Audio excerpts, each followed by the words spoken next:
Of course, that makes it less addictive than a lot of our competitors, and also, therefore, probably a little less, quote unquote, successful in the very traditional sense. Like, I don't know for sure, but I would guess that some of our competitors have more monthly active users, for example, than Pok Pok does. But what we do see is incredible depth of play.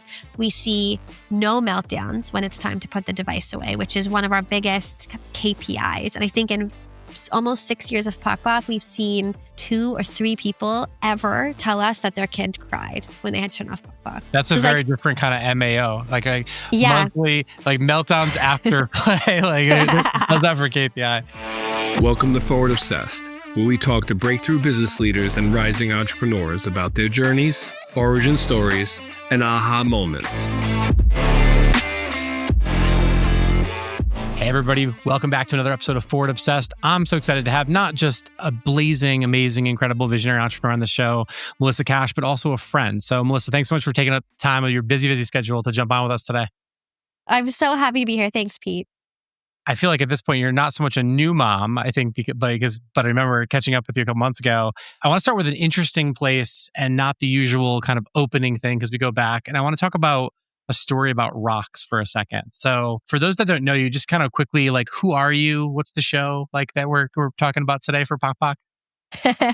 Sure. Yeah. I'm the CEO and co-founder of a company called Pok Pok. We are on a mission to help raise kids to be the next generation of creative thinkers and are really focused on cultivating imagination and creativity through technology in a really healthy and kind of non-addictive way.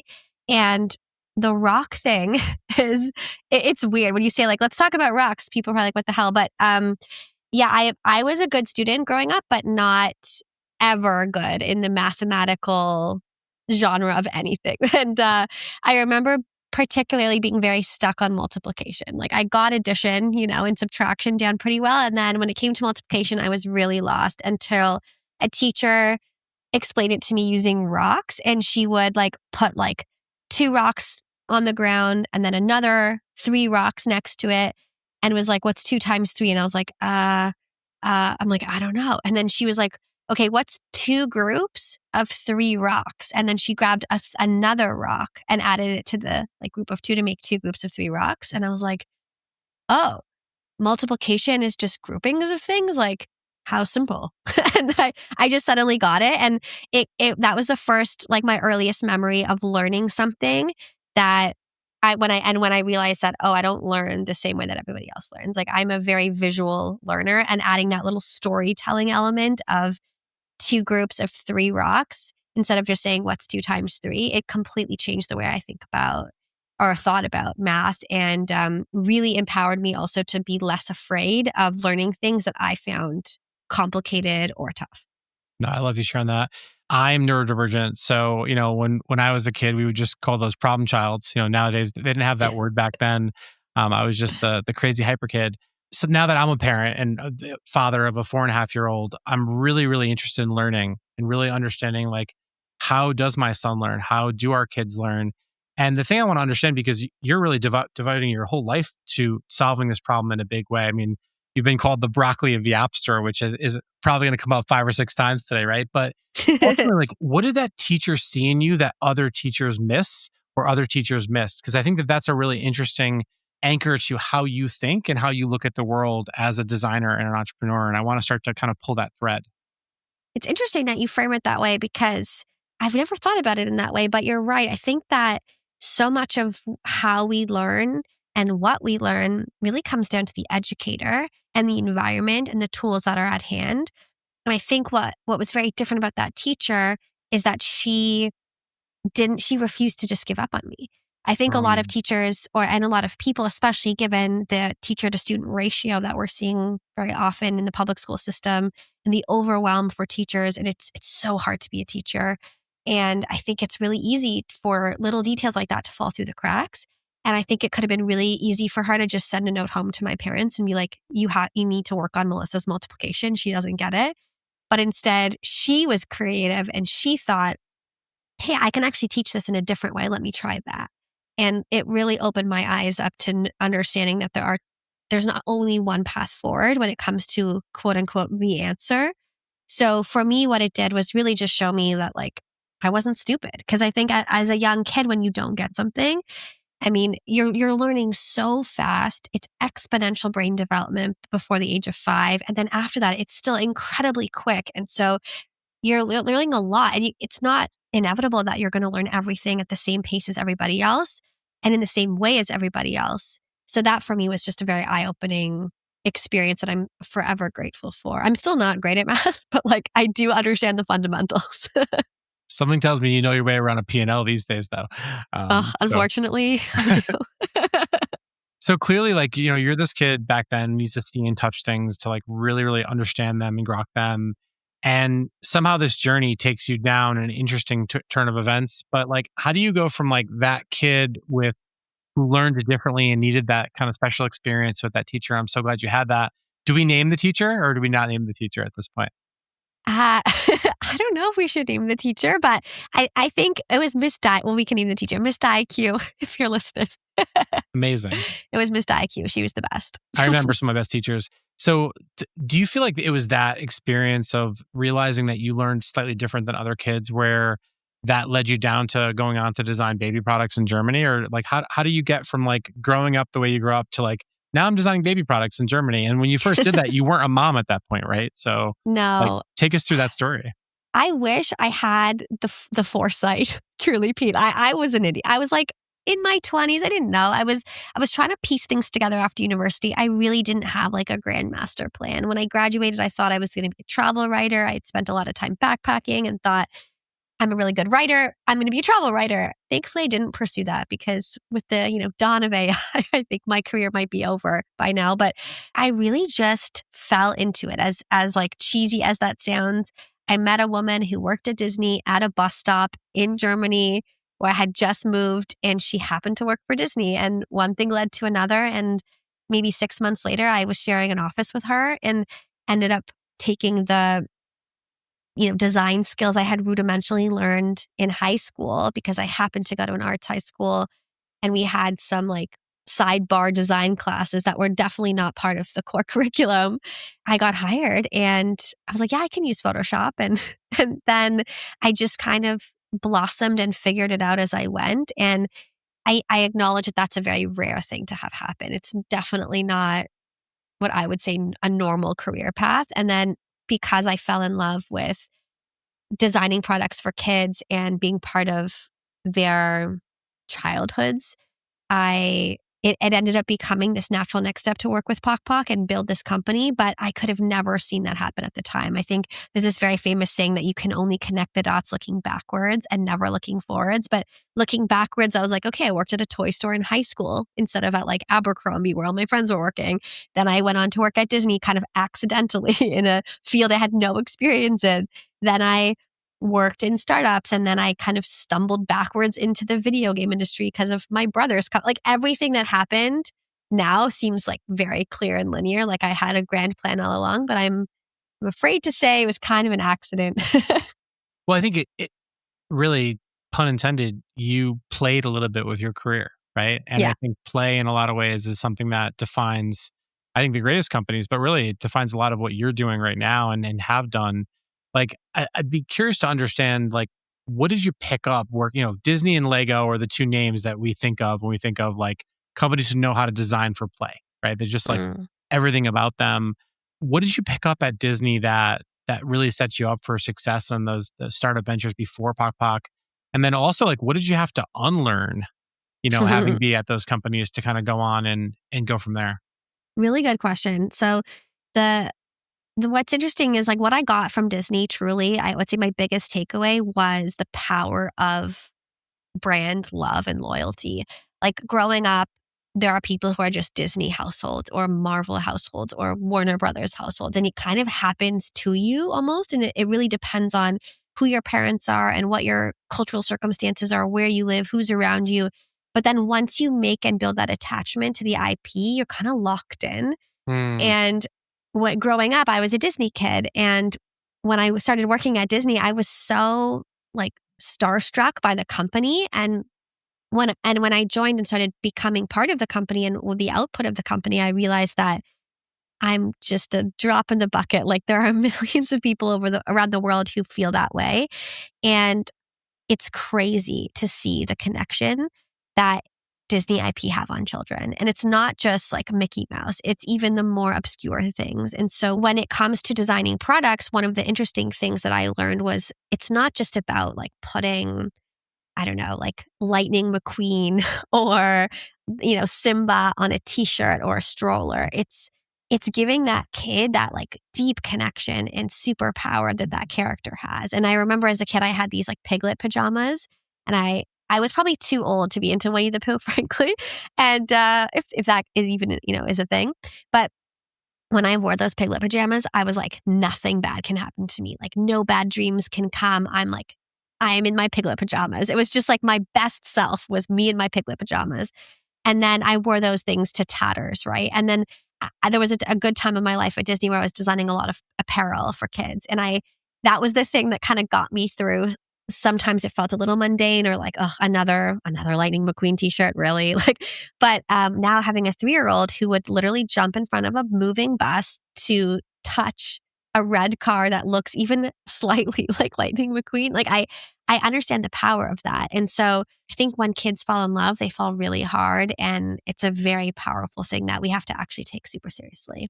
And then unlearning, I think the biggest thing is red tape. Like you go from a ginormous company and organization like Disney, the amount of red tape was inexplicable. Like truly, there were so many things that got in the way of creativity, which was so ironic given a company that's so grounded in imagination and cultivating creativity. And I think for me, that was one of the things I was so excited to implement at Pok Pok was process is important, but we are allergic to red tape. And that is something I actually just wrote into our new set of core values because God help us, however big this company gets, we've got to avoid it because I think red tape kills creativity. I love that. We took our son recently to Radiator Springs. He's obsessed with Lightning McQueen. So more Lightning McQueen shirts, please, because they'll just continuously back my credit card.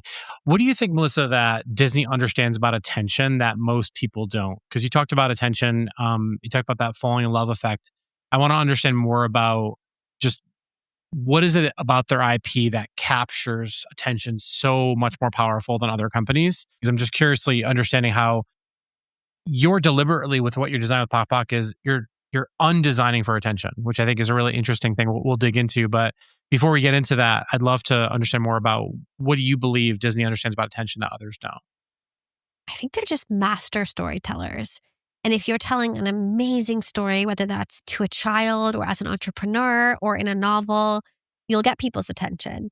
And I can see it as a parent when my son watches content that I'm not like compelled by as an adult. Like the storyline is weak or it's just frankly nonsense on the screen. But when there's a delicious storyline, then I'm totally sucked in. So like having Cars 2 on in the background while I'm making dinner is so much more fun for me as the parent than having some other TV or films on for kids that just lack that. And I think Disney and Pixar over the years have done a really wonderful job at depth of story and making it appealing to the parent who's sitting through the film as well as for the child.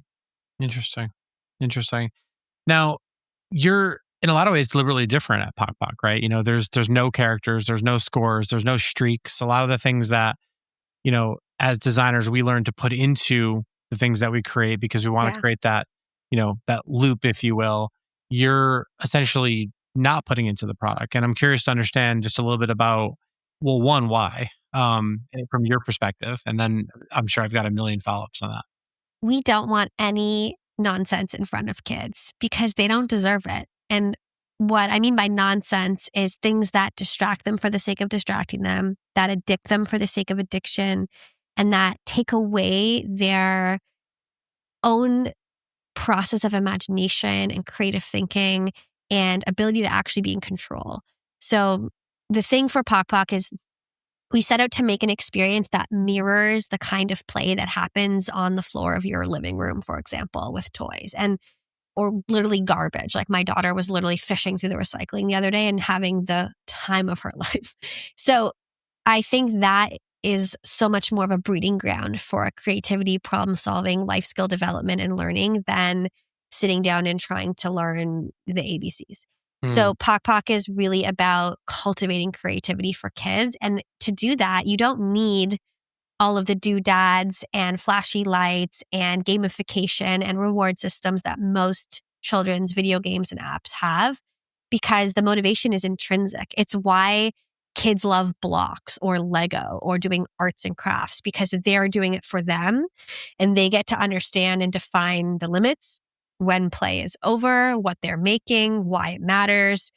And that makes Pok Pok endlessly replayable because there is no end in sight. There are no levels to beat and no points to score. So while we want kids to engage meaningfully with the app, we don't want them to get addicted to it. And that is a fine line that we're very adamant about balancing really, really well. And I think we have.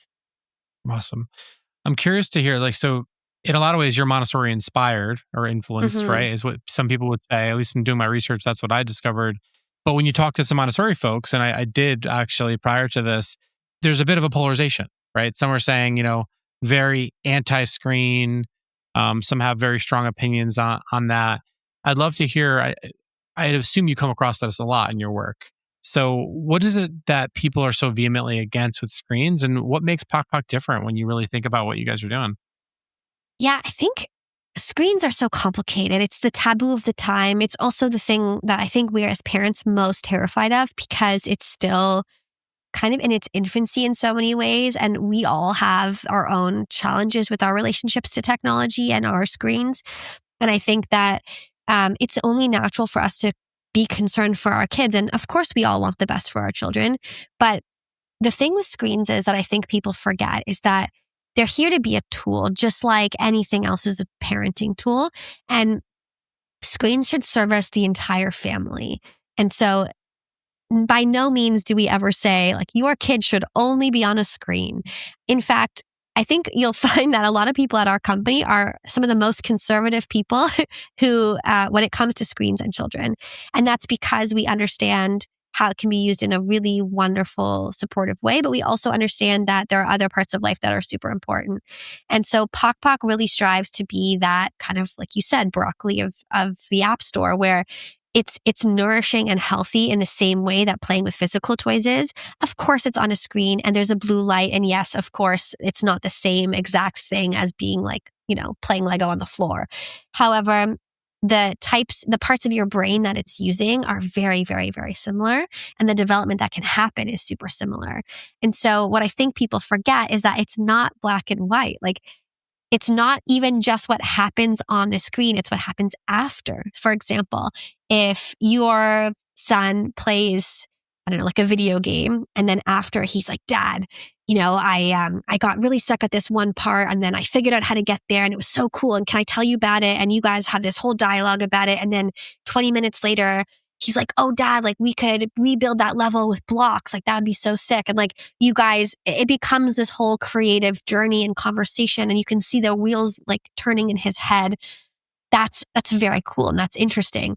If he plays that game and then screams for 45 minutes when you turn it off, is completely dysregulated and clearly was overwhelmed by it and overstimulated by it, maybe it wasn't the best thing. And that's not because it's inherently bad, in my opinion. I think it's just that some kids react to some things in different ways, and you just have to find what works for your kid. My kid does not love fire alarms. It will ruin almost his entire week when there's a fire alarm that goes off at his daycare, and he's destroyed by it emotionally, physically. He's so sensitive to sound after that. He's oh, it's too loud. He's covering his ears.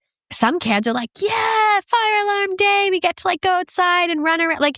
Every kid is so different and reacts to everything differently. So I think it's really about knowing what is good for your kid and what defines good. And then also thinking about things what serves my family best. So for example, if it's just Tuesday evening and you have to cook dinner, and you have 3 kids under the age of 6 and maybe your partner's not there, you're a single parent. It's either you cook a really wonderful, healthy, balanced meal while they spend 30 minutes on a screen, or you get McDonald's on the way home and they don't have any screen time at all. And you have to decide what might be the most helpful thing in that moment for you. And there's no judgment here. Feed your kid McDonald's from time to time. They're not going to die from it. But similarly, I think we have to think about screen time use in a really holistic way and not as black and white as so many do, especially at this really young age where we are modeling for our kids what healthy screen time is, number one. When they see us doing a good job at managing it ourselves and like understanding that dynamic, I think that's really important. And then also, I think it's really key to think about not, demonizing it because it's like candy. If you tell your kids you can't have any chocolate because you haven't had your vegetables, like they're just going to want the chocolate more. So I think it's about treating it kind of like unequal. It's kind of like you've got your toys, you've got your books, you've got your iPad. You can use them all in different moments at different times.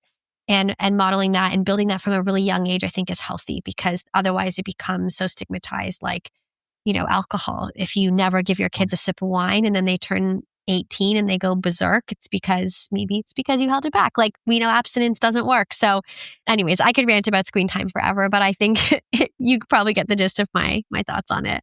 I love the way you think, and I think so many others will get a lot of value out of this. My immediate takeaway there was, wow, I need to change my relationship with screens, and like in a very big way. And you got me thinking. So if I seem to drift off, it's only because I was putting myself back in my living room, being like, I have to put my damn phone away. I want to talk a little bit about the origin of Pok Pok. Actually, I think wasn't a straight line, and in many cases, it's hard to be a founder. It's hard to be a co-founder. You're in a bit of a throuple, and you've got two co-founders, if my memory suits me. And they were sort of working on some stuff initially and prototyping some things, and they kind of convinced you to come on. So this wasn't some dream that popped in your head and you sort of kind of dreamt it up, right? There was some stuff happening. So take us through the origin days. Yeah. Is it Esther and Mateus? Am I saying that right? Yeah, exactly. So yeah, it's definitely a little unconventional. I was not the kind of like bred and, homebred entrepreneur who's like, I'm always going to start up my own business. It just kind of happened very organically. And I have to owe a lot of that actually to my older brother, Ryan, who I know you know as well. Ryan has a video game studio called Snowman, and Esther and Mateus were both working for him as artists. And that's when they have two kids. They had their second, and that's when they started tinkering around with like what might screens look like for our 2-year-old. And they were trying to figure out how to introduce him to technology in a way that wouldn't be detrimental to his development, but also felt really valuable and educational in the way that they wanted it to be, which was very much, what I've been talking about, and less the like rote learning kind of memorization and regurgitation style of learning. They couldn't really find an app out there that felt good for them. And their son wasn't really old enough to sit in front of the TV for even 20 minutes. Like he just didn't have the attention span quite yet. He was still developing a lot of his fine motor skills too. So some of the apps that he was trying were just a little bit too far ahead for him, or just so overstimulating and addictive that they couldn't peel him away. And it almost wasn't worth the like 15-minute break because 2 working parents, new baby, 2-year-old at home, like it was pretty intense. And that's when they started coming up with this idea for a digital busy book, kind of like the Richard Scarry book. I'm sure you have one at home. We have a few of those. Yeah. So the idea was to bring the busy book to life in a digital space. So you could have a little icon, you would tap it, it would animate and make a sound, but it would be very quiet and slow and gentle and feel just like as if your storybook came to life in your hands. And they showed it to my brother Ryan to see if it was okay if they worked on it as like a side hustle. And he was like, yeah, this is really interesting, but maybe you should talk to my sister because I just left Disney. One thing led to another, and we decided to start a new company.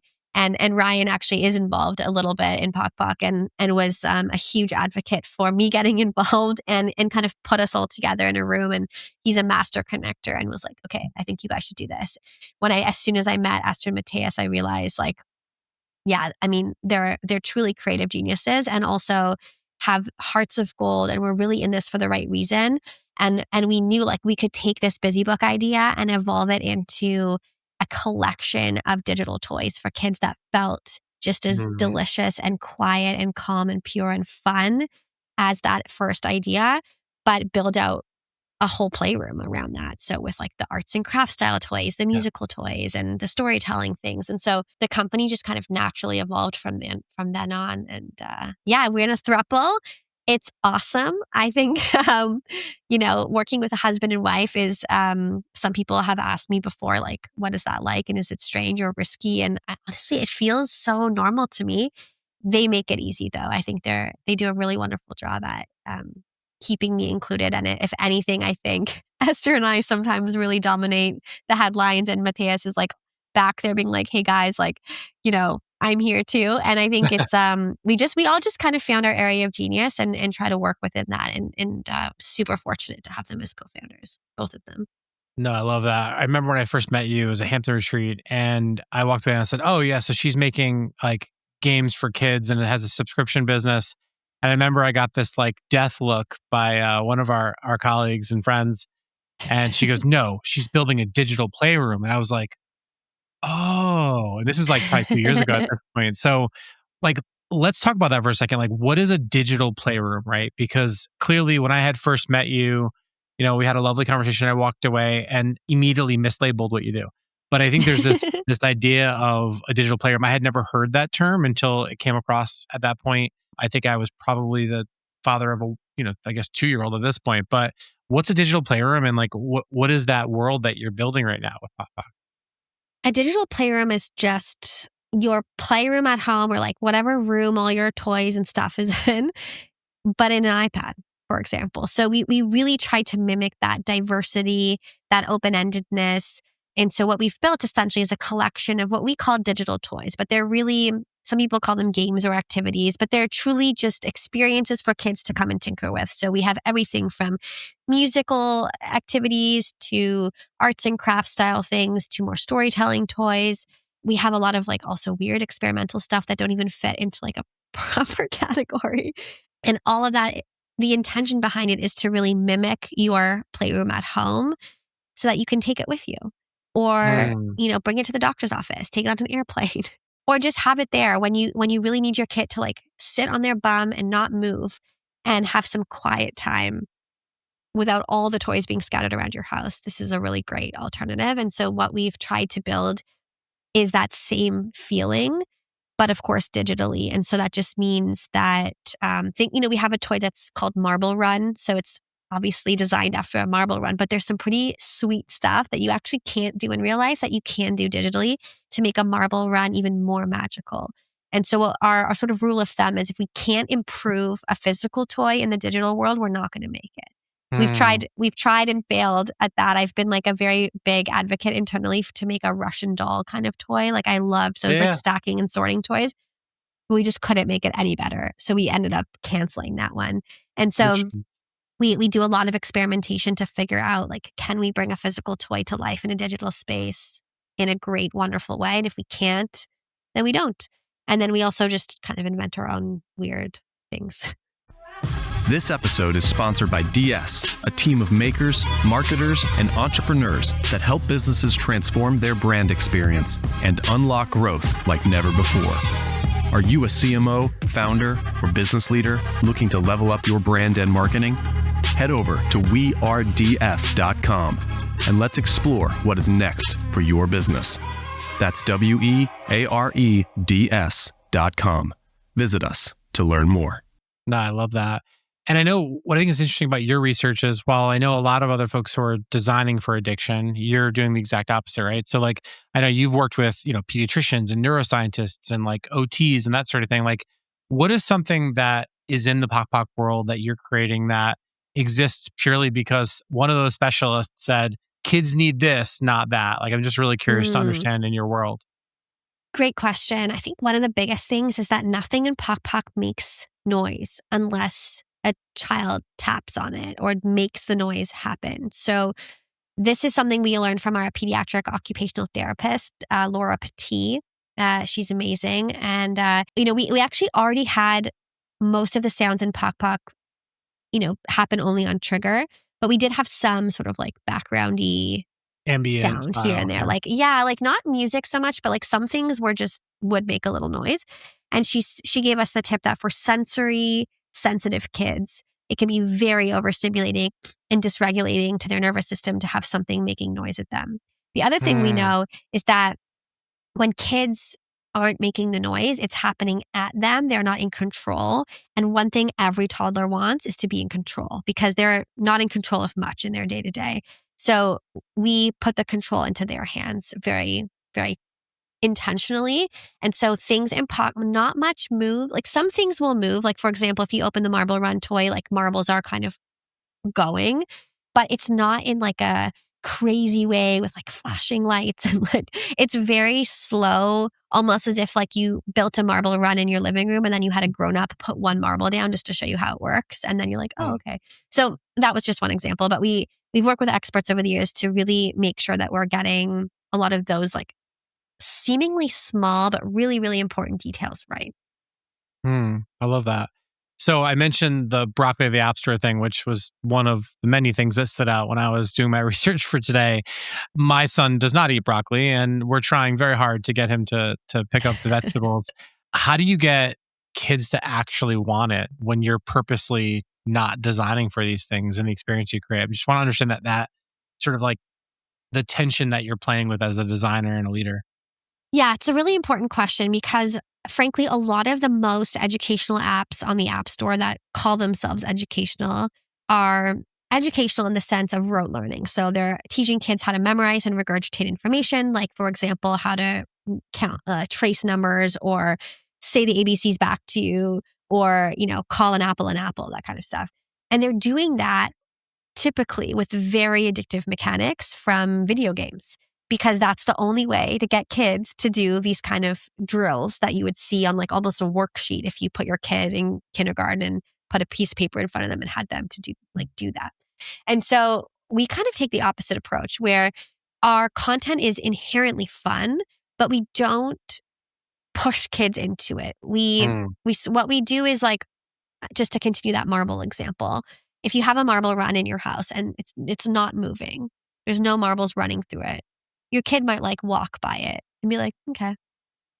But if you stand there and put a couple marbles down and they start watching it, they'll be like, interesting. What might happen if I did that? Or like, what if we tried doing it from this side? So what we will do is like demonstrate and have little things happen, like micro interactions that spark a child to be like, oh, what's that?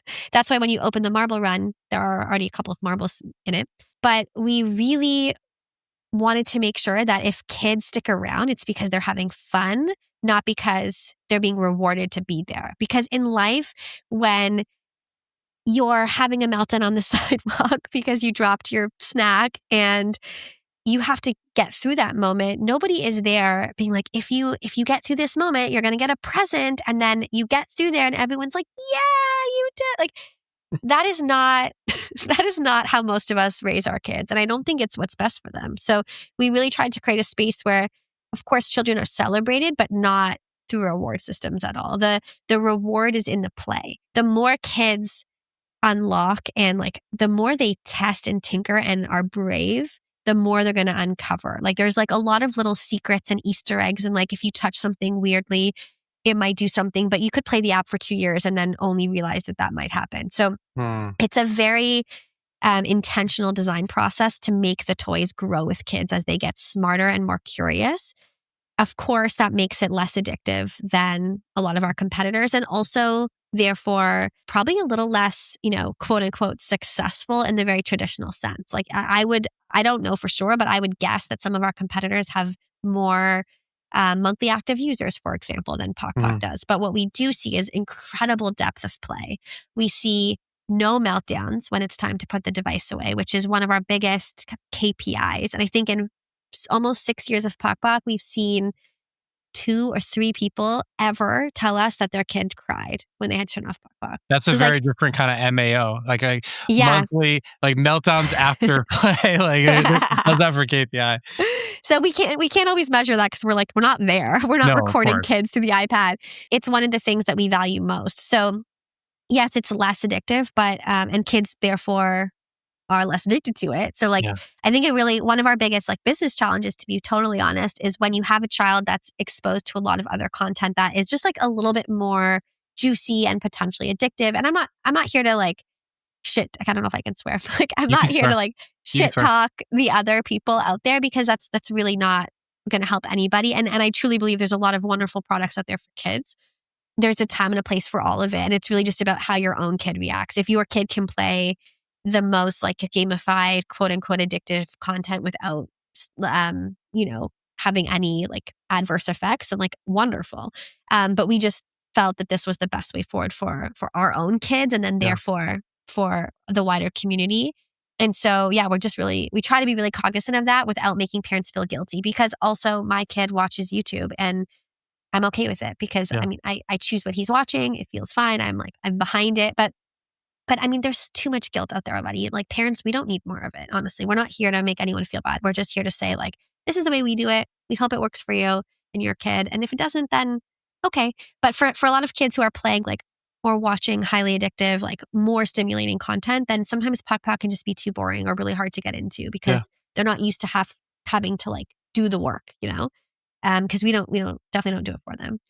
Speaking of playing on hard mode and doing the work, something that like absolutely blew my mind. Well, one, it's hard enough to raise money as a woman founder, and I hate that Yeah. for everyone. But specifically, what I want to really understand is like you've got this science, you've got these two co-founders, which were they husband and wife at the time, or just Mhm. are amazing, and you decide you're going to go out and raise money, and you're 9 months pregnant. Is like, did I get that right? Like, Yeah, we started fundraising when I was earlier in the pregnancy, and we closed 4 days after my son was born. The seed so, round. Yeah. so you closed a $3 million seed round, right? Mhm. And so I don't want to like immediately jump or gloss over that, right? Like, what's and this is your first kid, Yeah, that was my first. right? So take us through for the moms and the soon to be moms that are listening to this or new parents, like what's actually happening, like physically, emotionally, like you're on these calls, you're raising funds, and then like I want to just be in that moment with you because Yeah. it just feels like impossible, at least is what I'm feeling. But you clearly did it. So I mean, it's very possible. I mean, there are so many women who have fundraised while pregnant and done so successfully. Not enough because, like you said, it's really tough to raise money for women in general, let alone a pregnant woman. But I think, or women of color as well. But I think what it was like for me, I mean, really, really tiring. Like when you're pregnant. Or when I was pregnant, I can't speak for everybody, but when I was pregnant, I was very tired. I was on calls for like 14 hours a day for months, basically. And I was running out of air. Like as the belly grew, the baby grew, I was like, you kind of start to lose your lung capacity later in pregnancy, the bigger you get. And I remember pitching and I had my pitch like so locked in, but I was like gasping for air. And it was sort of like the end of the pandemic. So it was all virtual at the time, which probably helped because I wasn't having to like fly all over the country and pitch people in person because I couldn't have done it. I wasn't allowed to fly at that point, like toward right. the end. But that I remember that being like a very core memory. I remember being really worried that I wasn't moving enough in a pregnancy because I was just sitting at my desk, like grinding away, trying to like build the company and raise money. And I remember we were so close to closing, but we were waiting on one check and my due date was like, I was overdue. And I remember being like, guys, like we need, just give me the fucking check. Like I'm going to have this baby any second. And I remember going into labor and texting Esther being like, yeah, so I'm going into labor. Like, let me know what happens with the check. And then by the time I remember a couple days after my son was born, I was still in that like crazy newborn haze, like just in bed, like dealing with like the aftermath. And I remember my husband comes running in and he's like, Ryan, like my brother Ryan, he's like, Ryan won't stop calling me. Like, you have to check your phone. And I'm like, like, what is it? What could be important right now? Like, come on. I remember seeing like, had 1,000 unread text messages with like 1,000,000 emojis from my co-founders being like, we did it. We got the final check. Like it closed. And I remember just like staring at my phone and being like, ugh. And I just like put it down and like fell back asleep or something. And then only a couple days later was I like, holy shit, like it closed. I was so locked in on the business until I wasn't. And then the second my son was born, I just was like, okay, my son now is number one. And that was a really hard pill to swallow, honestly, for the first little while. And it definitely took a lot of adjusting. It sounds like funny and maybe even a little romantic when I tell the story, but in the moment it was hard and almost like, and I had like a little identity crisis. I was like, okay, like I just spent all this time fundraising. We just got $3 million and now I'm like out of commission for a while. Like, oh my God, like what have I done? I think we had 7 employees. It was like crazy small. There was no one to really take over my job. Like I just kind of stopped and then immediately went back to work after a couple of weeks. And I remember telling our lead investor, yeah, I'm going to take a couple of weeks off and then I'll be back after 4 weeks, like in full swing. And they're like, are you sure? Like, and I was like, yeah, it's going to be fine. And that first 6 months postpartum, I did a lot of calls with my son, Oliver, like strapped to me in the carrier on my lap, my poor team, like everyone was so patient and kind while I navigated that insane time. I don't actually recommend it. Like it was really, I would much rather fundraise without being pregnant. And that's what I did for our Series A, although that was a challenge in its own right. But So actually, that was something that was really intriguing, back to you playing on hard mode, which I think is why, the juice is so worth the squeeze for what you folks are building. Is like, for your Series A, you really wanted to make sure that women investors were on the cap table. And, I'm curious from your perspective, like, did that waiting and strong intention game, cost you in terms of time or terms or momentum? And at the end, like, was it worth it? great question. Yeah, waiting for women to invest in Pok Pok was like waiting for candy to fall from the sky. Like it was so hard to find female investors. And what we were kind of categorizing as a female investor was the decision maker at the fund who would be, for example, taking a board seat, or our point of contact had to be a woman or a female angel investor. And this was because on our pre-seed and seed, we had very few. And Esther and I are the ones who really lead the day-to-day of the company and are really passionate about this topic. And the lack of women in venture to begin with made this already challenging. However, I'm glad we did it. I was so great. I have to say, we couldn't have done it without the support from Nico from Adjacent, who led our Series A. And we were almost oversubscribed. He had, we'd signed the term sheet and everything. And then we had said to him, hey, like, we want to actually pull out a little bit of cash from the round and wait for some female investors. We'd love to do a secondary close in 2 months, give us 2 months to fill the rest with women. And he was like, yes, absolutely. And he introduced us to a bunch of women, really like supported us, as did all of our other investors. And so that was really wonderful, because I think fighting against that would have made it really tough. If he was like, no, we're closing next week, like take it or leave it, I would have been faced with like an even harder challenge. And was it worth it? Yeah, for sure. Because like, first of all, we got some kick-ass women who are just the best. And I'm so grateful to have them in our corner. But also, I ended up giving birth to a daughter about a year later. And now I can like look her in the eye and be like, at least we waited for some, and I really wanted that. I really wanted to be able to do that because, yeah, I just feel like venture is so hard for women in general, whether you're a venture capitalist who is a woman or you're a founder who's trying to get capital. It's just so much harder. And I think like the more we invest in that system, the more it'll grow. But it is harder to do. It wasn't fun, honestly. Like it was like pulling teeth. Like we raised $6 million for the Series A, and like 90% of it was like easy peasy. Not okay. I'm exaggerating. Fundraising is not easy peasy. You heard it here. I mean, everyone knows that, right? But like comparatively to finding these women who both had interest and could afford to participate, we had so many women who were very kind and gracious, and they were like, I can give you 10K. And we're like, oh, like that's really hard to take on the cap table at this size. So like we were like, okay, should we start like an SPV? Like how are we going to build this? And we ended up getting a lot of wonderful advisement from our fractional CFO, who is a woman and fantastic and has been like facing this problem her whole career. And she really like mentored me and helped advise to figure out the best way to structure it so that we could include some really great women. And yeah, it was worth it, but it was exhausting and took too long. So I think next time I would do it a little differently and just be a bit more organized from the get-go. I kind of just assumed like, oh, women would want to invest in Pok Pok because of like the kind of company we are and being women founded, but it wasn't a lack of interest so much, it was a lack of access. Yeah, that makes total sense. Yeah, you know me, I'm obsessed with mental models and the way that people think. It's something that we spent a lot of time talking about when I first met you. What is it that women investors see or ask about that others don't? I just want to kind of model that here for the audience. When you have something in common with somebody, whether that's like, you're born in the same town or you have the same hobbies, like there's just this connection. And I think being women in a male-dominated industry automatically kind of bound us. So the kinds of questions and the kind of insight that they provide feels like you're getting it from someone who truly knows what it's like to be in your shoes. A lot of the women Yeah. who invested are women founders, just in the fortunate position to be able to invest capital. And so bringing those women in particularly meant like they were asking the kinds of questions that were on my mind, but not necessarily being asked by our male counterparts. I'm trying to think of an example that would be valuable because I know it's just kind of fluff without an example. But one of the biggest differences, I think, though, is just truly understanding the position that I'm in as the CEO and acknowledging that it's much harder. And most of the women who invested are also mothers.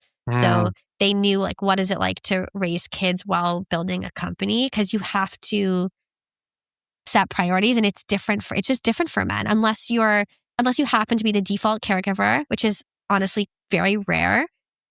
Then I don't think people understand it the same way. And biology plays a big role too. So Yeah. I know that like a lot of the women too are also our core customers. So Pok Pok primarily markets to moms because moms tend to be the default and the primary decision maker in the household when it comes to purchasing things for their children. So we wanted women because they were also our customer. And the more people we have on the team who understand our customer, the stronger we are as a company. So all of those things just really connected. I hope that answers the question. Yeah, it absolutely does. And, I think one of the things that struck me a lot about you and the way that you run the business is that you're not just building a different product or a different category. Like the way you literally run the company is very, very different. One of my favorite companies way back in the day was the company Valve. And Valve did some really interesting things when compared to other gaming companies, specifically. Like if you were to look at like EA versus Valve, like very different company. And when you told me about Black Box Day, which I'm going to make you tell the audience about now, I was just so struck by it because, we all hear about the Google 20% thing or some of these things, but it's really not as common to do some of the types of things that you folks are doing, especially when you're like, hard charged for growth. You've got VCs that are making big demands to hit your quarterly goals and annual goals.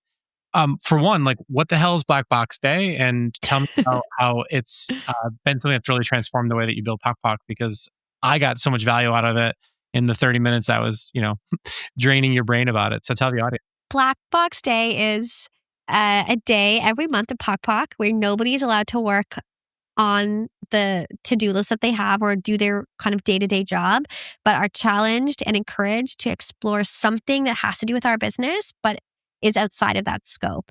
And this came to light because we had people who were like, I would love to, explore that rabbit hole, or it would be so cool if we could test X or Y, or hey, when was the last time you guys went to like a toy store and just messed around to see what's there? And like, we kind of realize like if we don't make time for these things intentionally, they just don't happen. I think we all have that. Obviously, no one's to-do list is any shorter after, but what is really cool is that dedicating time to think and to be creative has a lot of value. So how Black Box Day works is it's evolved a little bit over the years, but the core principle is that we put a big black box over one day in the calendar. No one can book a meeting. It's Black Box Day. And we have notoriously done it the last Friday of the month, but we've since changed that because people like to take long weekends. So basically what it is a day where you're allowed to do anything you want that has to do with Pok Pok, but it can't be your job.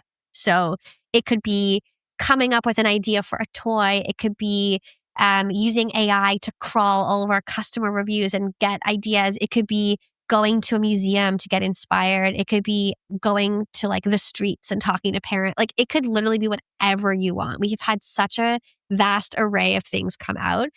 For the most part, I would say our creative team end up workshopping new ideas for games and toys that don't exist yet, or going places to get inspired to do that. Our marketing and growth teams are a little bit more like hacky. Like they'll be like, okay, like can we, explore this new AI tool for marketing? Like they'll just like pick a thing that they've always wanted to check out. Some people use it to meet up and like see people in the company that they haven't seen recently, and then like work on something together. So you can do it by yourself or together. We used to gather at the end of the day to sort of share like what did we all do that day. But as the company grew, it just became impossible and a little bit too performative, because some of the things like people would work on it for 6 Black Box days in a row before they had really anything to share. So we would have people working on like let's say, a really interesting coding challenge, but they wouldn't get that far in a day. Like they need several months to make progress. So it just felt like You mean you can't just vibe code it now in a day? You know? so we did change the format a little bit over the years, and we've also become a lot more flexible on when it happens because we realize like now that our team is bigger, it's harder to be like, okay, the whole company like shuts down for a day.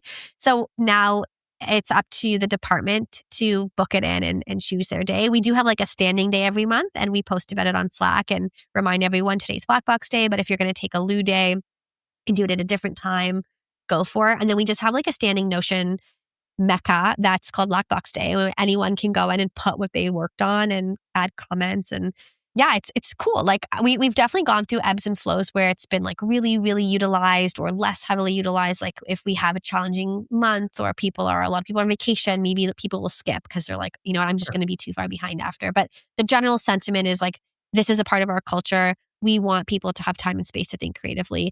And I want to be able to say like, hey, yeah, 6 people on our team went to a museum today and 2 people spent the whole day talking to ChatGPT about, the kids app industry or like did something interesting. So there's, create like the sky's the limit, do whatever you want. I think the biggest challenge is for me to do it. I was going to ask that. And also what I'm like very curious to know is like, what's the weirdest thing that ever came out of a Black Box Day? Good question. Yeah. So we do it too. Like the founders do it also. I admit that I don't do it every month, but I really try super hard to. My last rabbit hole was about like using Pinterest as a marketing tool, which I'm constantly like advocating for, but our marketing team's like, we don't think it's going to be that good. I was like, let's see, like I'm going to work on this on my own time, Weirdest thing, like the weirdest thing that you're like, I never would have thought that would have came out of a Black Box Day. I don't know about weird, but I can tell you 2 of my favorite ones. Like Please. one, so an animator on our team, she was actually the first person we ever hired. She came up with a toy idea that I think never would have crossed her mind, never would have existed, and was very outside of the wheelhouse of what she normally does in the company. And it became one of our top performing toys. And I was so proud of her that she figured that out and advocated for it. And she's not a game designer or anything. Like she just knows the product inside and out and is really talented and like figured that out and pitched it. And we were like, shit, yeah, like we need to make this. And I love that. I love when people who like that is not what we hired them to do end up contributing to an area that's so high value. That really excites me because life just is more interesting that way. And then another one is when ChatGPT like first came out, someone in our marketing team used it to collect and troll. This doesn't sound very innovative now, like to go through all of the App Store reviews we've ever gotten on like all platforms and do like a really robust analysis about them and like persona work. And this all sounds so simple now, but back then we were like, holy shit, like we don't have to do this manually. This is crazy. And that someone even thought to do that was like mind blowing back in like, the first 30 days of, sure. Exactly. So like what I do like is like, it's fun. It's always like exciting to see like what pops up. I love that. Speaking about things that pop up, burnout happens a lot in creative fields, and what you folks are doing is to call it anything but creative would be mislabeling it, right? You've talked about keeping the team at 98%, and a lot of VCs and everything talk about like going all in, 120%, kill. What does 98% mean to Melissa and the team at Pok Pok? If I was talking to the team right now, like I want to just get an understanding of like, how do you know when someone's at 105%? And what do you do when you're at 105%, especially as a mom of 2? Yeah, I'm unfortunately mostly at 105%.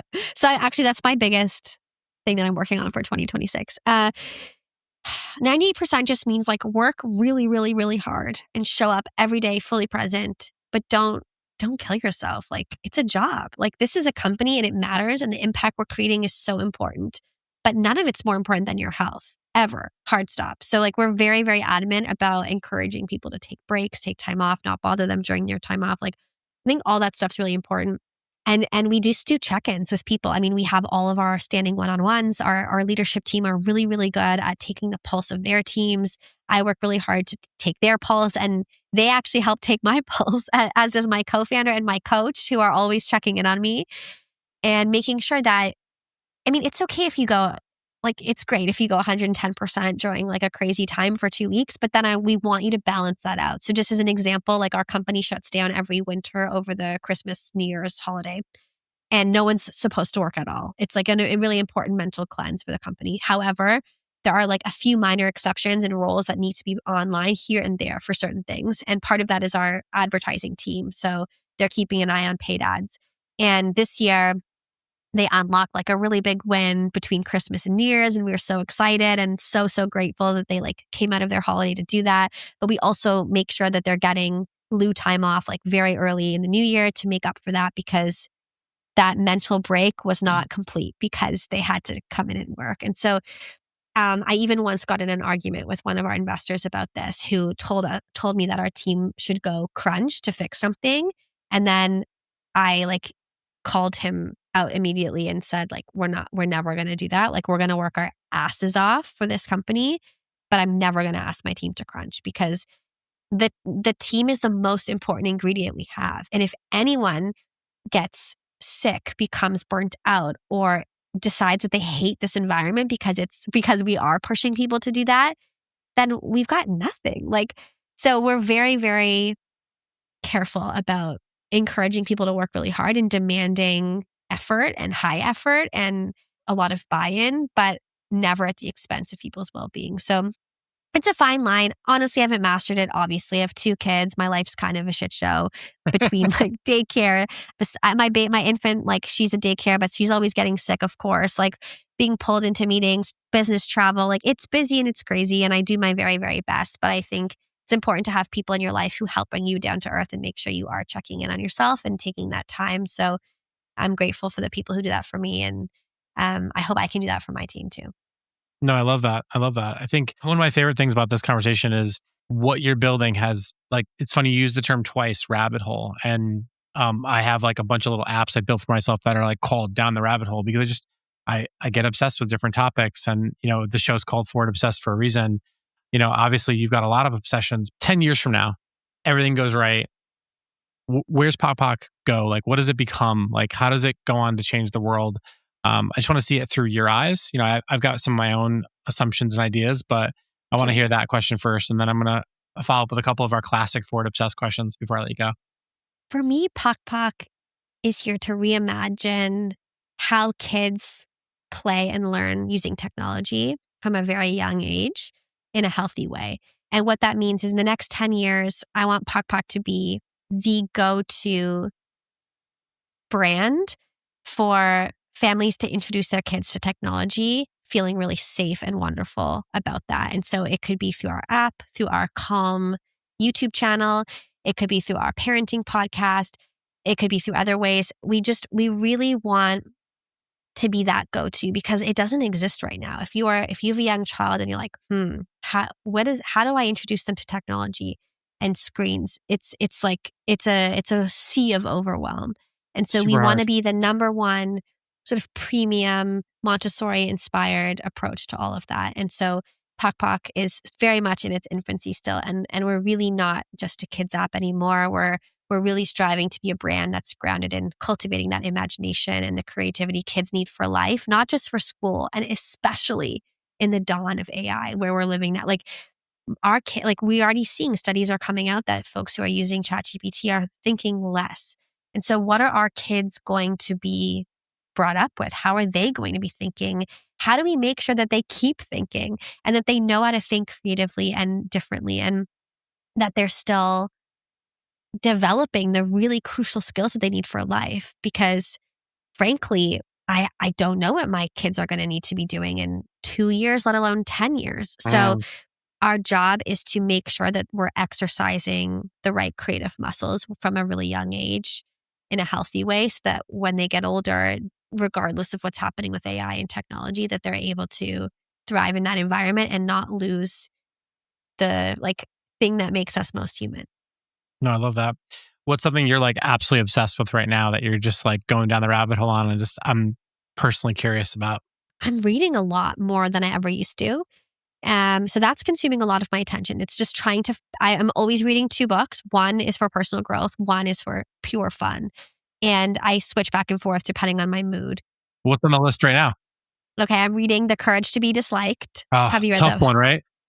It's a tough read. It's like homework, but I love the book and I'm learning a lot. No, it's a tough one to like, live. It's a great book, but just like okay. I struggle with what people think so much. So that's your one, and the other one. Same. I'm a classic people pleaser, but it's also a tough read. I feel like the dialogue is kind of hard, but it's such a good book. And if you can get through it, I think it's really worth it. And the other one, I'm almost embarrassed. I'm reading like a fantasy series called Throne of Glass, which I don't know if like you have people in your life, especially women, reading the ACOTAR series. That was like huge in the last few years on Book Talk. It's like fantasy that borderlines on like adult entertainment. And this one that I'm reading now is by the same author as that very famous series, but it's a little bit less spicy and a little bit more fantasy. And I never read that. It's kind of like, I feel like I'm 12 years old reading Harry Potter again for the first time, but it really takes me out of my life, which I love. And I read it when I go to the gym, and then I go into the sauna for 5 minutes and I read one chapter in the sauna. And that's my reward after I go to the gym. I love that. Speaking of young Melissa, if we were to go back to 8-year-old Melissa, kind of struggling in school with multiplication, needing that teacher to unlock that new way of thinking of things, what could Pok Pok have done for young Melissa in terms of making the world of learning and play a little bit different for her? Young Melissa would have loved the fact that she didn't have to do the pedagogy, to go and like practice all of those things that she didn't really like. I think what she would have wanted is a place to play and have fun and be creative. I was such a creative kid and was always like acting and making art and trying to make music and doing all that. Like that for me would have been the best, is because we're not driving home some kind of like academic agenda with Pok Pok. We're really focused on the play piece and the cultivating creativity. So I think I would have just felt really safe and at home there. And I hope other kids do too. No, I love that. I know you are super, super busy. So thank you so much for being so generous with your time. I've loved this conversation. I know the audience is going to love it as well. Where can folks go to learn more about you, Melissa, or Pok Pok? Obviously, we'll put everything in the show notes, folks, as we always do. But just tell us where we can go to find you. Totally, yeah. Well, you can find me on LinkedIn, Melissa Cash. I'm also on Twitter. I refuse to call it X. And then you can also follow us at Play Pok Pok, POK. We're all over socials. And we also have a podcast, actually. It's called We Are Doing Great. It's for imperfect parents, aka all of us. And you can tune in there also. And if you're interested in parenting woes, like basically anything. Sounds like what I'm going to listen to on the way home from work. On that note, everybody stay curious, stay forward obsessed. And with it, bye-bye, Melissa. Thanks, Pete. Thank you for listening to Forward Obsessed. Please share this episode, subscribe, and leave a review on your podcast app. If you'd like to contact our team, visit us at forwardobsessed.com.